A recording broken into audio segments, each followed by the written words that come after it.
Okay, sometimes we're given the start of a problem and we need to finish the problem on our own. So, for instance, this one says Nico has 347 books. His sister Nyla has 268. What would be the question that would go with this problem? Now, you could say,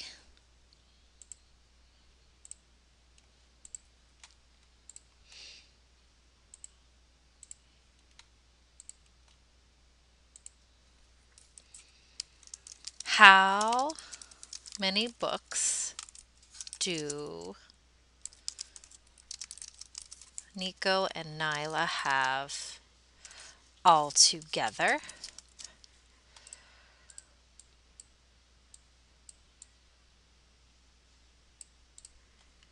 What else could you ask?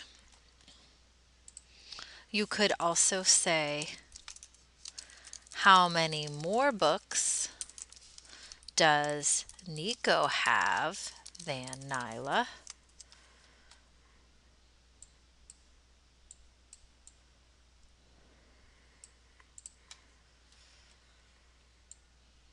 Either of those would be okay questions. It's okay to have more than one answer. Now you need to find the solution. If you choose how many books do Nico and Nyla have all together, then you're going to add. Altogether tells us that we're going to add in this problem. So the numbers that we're going to use are 347 and 268. And if we add those together, 347 plus 268, altogether 7 plus 8 is 15. I put down the 5 and carry the 1. 6 plus 4 is 10, plus 1 more is 11. I carry the 1 again. 3 plus 2 is 5, plus 1 is 6. Altogether, they would have 615 books. So I could write my solution as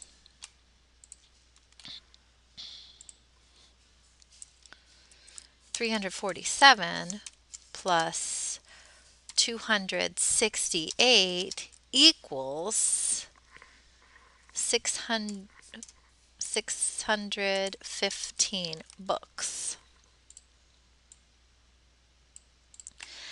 Now, if I chose to use this question instead, how many more books does Nico have than Nyla?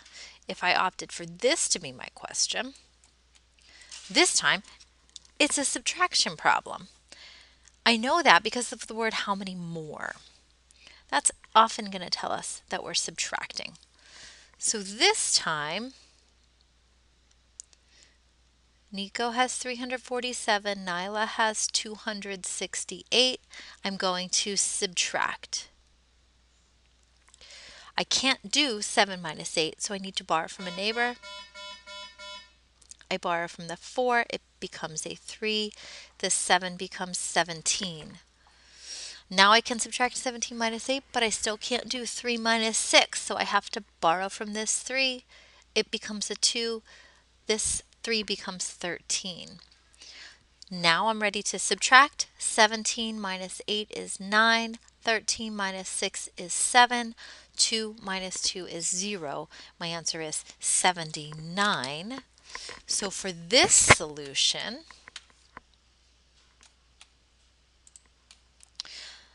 if I chose to write this question, now my solution becomes 347 minus 268, and that equals 79 books.